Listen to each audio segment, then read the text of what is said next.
অনেকে এই প্রবলেমগুলো সলভ করতে পারে না। সো আমাদের উদ্দেশ্য থাকবে প্রবলেমটা বুঝে বুঝে সলভ করা। দেখো প্রবলেমটা কি বলে, কি বলছে, তোমাকে সমাধান করতে বলছে। কত থেকে কত সমাধান করতে বলার অর্থ কি, থিটার মান বের করতে বলছে। এই থিটার লিমিট হবে কত, যেটা 0 থেকে বড় হবে কিন্তু 2π থেকে ছোট হবে। সো লিমিটটা অনেক বেশি, ফলে থিটার অনেকগুলো মান তুমি পাবা। খুবই সিম্পল হিসাব, এবং এটা আমরা হায়ার ম্যাথের জন্য করছি। সো একটু টাফ হবে, এটাই স্বাভাবিক বিষয়। এখন যদি আমরা মানটা বের করতে চাই, তাহলে তার আগে কি করতে হবে, সমাধান করতে হবে।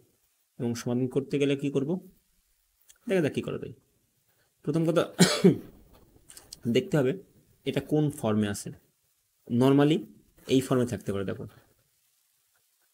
এর আগে যে প্রবলেমটা আমরা করলাম, এই স্কোয়ার আকারে যদি এবার স্কোয়ার থাকে, দুইটা পদে যদি স্কোয়ার থাকে, you have no need to worry. তোমার জাস্ট কি করতে হবে, এগুলোকে একটা রূপে নিয়ে আসতে হবে। অর্থাৎ হয় দুইটাকে সেকে বানাতে নিয়ে আসতে হবে, না দুইটাকে টেনে নিয়ে আসতে হবে, না দুইটাকে সাইন করে নিয়ে আসতে হবে, হোয়াট এভার, বাট একটা রূপে নিয়ে আসতে হবে।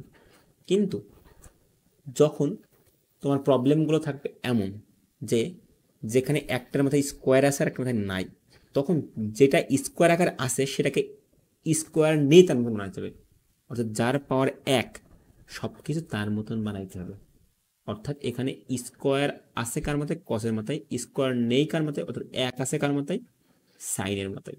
অর্থাৎ তোমাকে সব কিছু সাইনের মতো নিয়ে আসতে হবে।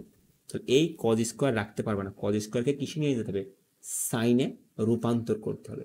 আর সাইনে যদি রূপান্তর করো তাহলে কি হয়, মানটা সাইনে যদি রূপান্তর করো, আমরা যদি ডিফারেন্ট কালি নিই, তোমরা জানা উচিত যে sine square theta plus cos square theta সমান 1। অর্থাৎ আমার কজ স্কোয়ারকে রূপান্তর করতে হবে, কজ স্কোয়ারকে এ পাশে রেখে সাইন স্কোয়ারকে এ পাশে নিলে কি হয়, কজ স্কোয়ার থেটা সমান 1 মাইনাস সাইন স্কোয়ার থেটা। অর্থাৎ 1 মাইনাস সাইন স্কোয়ার আমরা কজের জায়গায় লিখতে পারি, সেটা লিখলাম, প্লাস সাইন থেটা ইকুয়াল 5। আমরা ধীরে ধীরে সবগুলো প্রবলেমই সলভ করব। প্রথমে তুমি চেষ্টা করো নিজে সলভ করার। এটা তোমার ব্রেনের মানে তোমার মানে স্টুডেন্ট হিসেবে যেটা করা দরকার সেটা তুমি করো, যে তোমার আগে সলভ করার দায়িত্ব। তারপরে যদি না পারো, না বুঝতে বুঝতে চাও তখন ভিডিওটা দেখো, ঠিক আছে? ওকে, তাহলে এই 4টা কি হবে, গুণ আকারে আছে, তাহলে গুণ করে দিই। তাহলে কি হয়, 4 minus 4 sine square theta plus 4 sine theta equal 5। আমি সাধারণত বলি প্রবলেম ইজিলি সলভ করার জন্য যে এই যে স্কোয়ার থাকবে, স্কোয়ারের আগে সবসময় প্লাস রাখবা। কিন্তু প্লাস আছে না, নাই। তাহলে কি করতে পারি, আমরা উভয় পক্ষকে -1 দ্বারা গুণ করে দিতে পারি। যদি উভয় পক্ষে -1 দ্বারা গুণ করি তাহলে -4 হয়ে গেল, প্লাস 4টা এটা মাইনাস থেকে +4 সাইন স্কোয়ার থেটা পেয়ে গেলাম, মাইনাস প্লাসটা মাইনাস হয়ে গেল, -4 সাইন থেটা, এবং এই যে +5 এটা কি হবে, -5 হয়ে গেল, যেহেতু আমরা উভয় পক্ষকে -1 দ্বারা গুণ করে দিচ্ছি। এবার তুমি সবগুলো মানে এক পাশে নিয়ে আসো, এই -5টাকে এই পাশে নিয়ে আসো, তাহলে কি হয়, আমার প্রথমে থাকছে 4 সাইন স্কোয়ার থেটা, সাজিয়ে লিখলে থাকে 4 সাইন থেটা, ওই জায়গায় -4 আছে, আর এই -5 এর পাশে +5 হয়ে গেল, 0 হয়ে গেলাম। এই যে এটাই পাশে আসলে কি হয়, +5 হয়, এই সেই +5। আচ্ছা, এখানে আছে 4 sine square theta -4 sine theta, -4 + 5 করলে কত হয়, প্লাস হবে। এবার এটাকে তোমার কি করতে হবে, এটাকে তোমার মিডল টার্ম করতে হবে। কিভাবে করবা, এই যে এর শক কত, সাইন স্কোয়ারের শক কত 4, এখানে ধ্রুবক পদ কত 1 এবং 4 গুণ করে দাও, গুণ করলে কত 4 হয়। এবং এটাকে এমন ভাবে সাজাইতে হবে যেন এটা বানাইতে পারো যোগ বা বিয়োগ করে। সো তোমার এখানে দেখতেই পাচ্ছ তোমার 4 দরকার। হ্যাঁ, 4 কে বানানো সম্ভব হচ্ছে,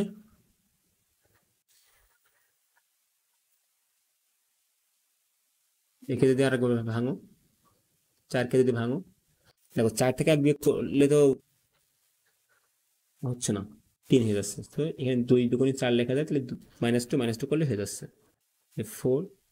আমরা ইন ফিউচারে মিডল টার্মের একটি ভিডিও বানাবো যেখানে আমরা 4টা রুলস শেখাবো, যে 4টা রুলস ফলো করলে সব ম্যাথ তুমি সলভ করতে পারবা। সো আমরা এটা পরে দেখব কীভাবে সলভ করে দেয়। So -2 sine theta -2 sine theta লিখলাম, +1 = 0। নাও তুমি দেখতে পাচ্ছ এখানে সাইন থিটা আছে, এখানেও সাইন থিটা আছে। সো সাইন থিটা কমন নেওয়া যায়, আরও কমন নেওয়া যায়। এখানে 4 আছে, এখানে 2 আছে, তাহলে দুই কমন নেওয়া যায়। আর কমন নেওয়া মানে বেসিক্যালি কী করা বলতো, ভাগ করা।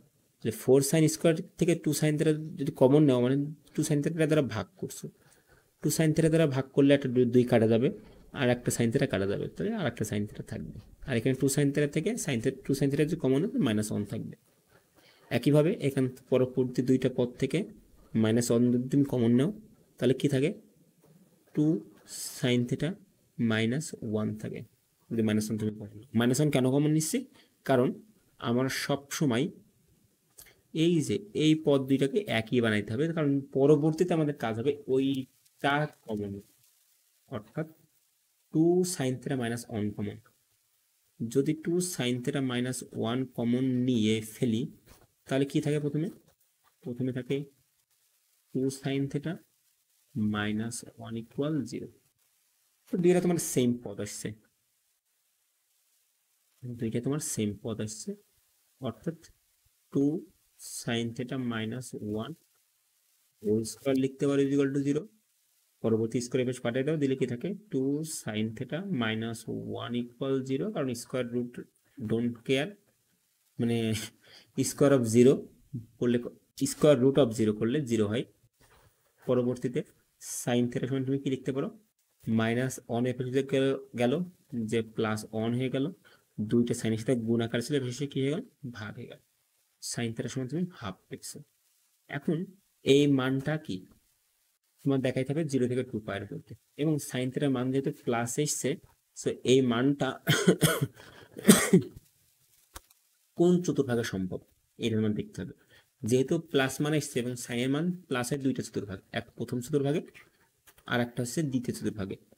অল স্টুডেন্ট টেক কেমিস্ট্রি, সবাইকে কেমিস্ট্রি নিতে হয়, তাই না? আচ্ছা, তাহলে প্রথম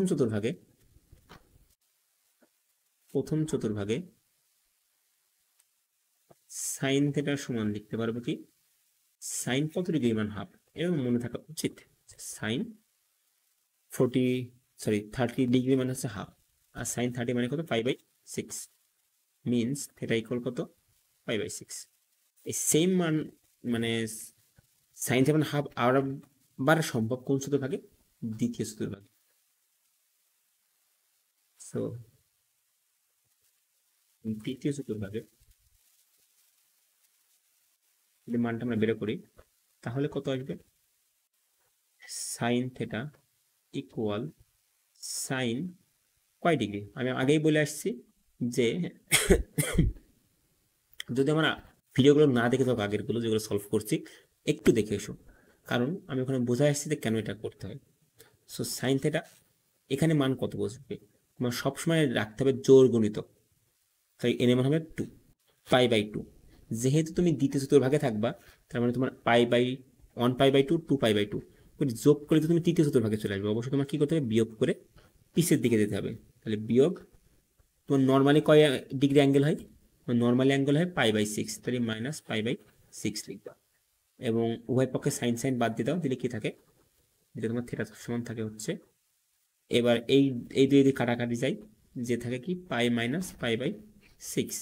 সো π-π/6 করলে কত হয়, 6π - π/6 মিনস 5π/6। যদি তোমার মনে হয় যে আমার মানটা সঠিক আছে কিনা আমি এটা চেক করবো, তাহলে জাস্ট তুমি তোমার ক্যালকুলেটারে যাবা, যে লিখবা সাইন 5π/6,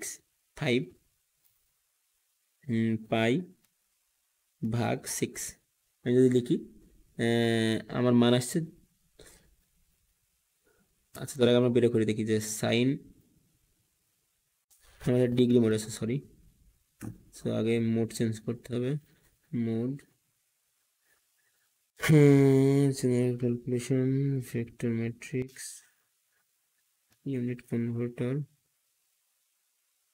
আমি বেসিক্যালি এটা ফোনে করছি, তোমার ক্যালকুলেটরে তুমি তোমার সলভ করো।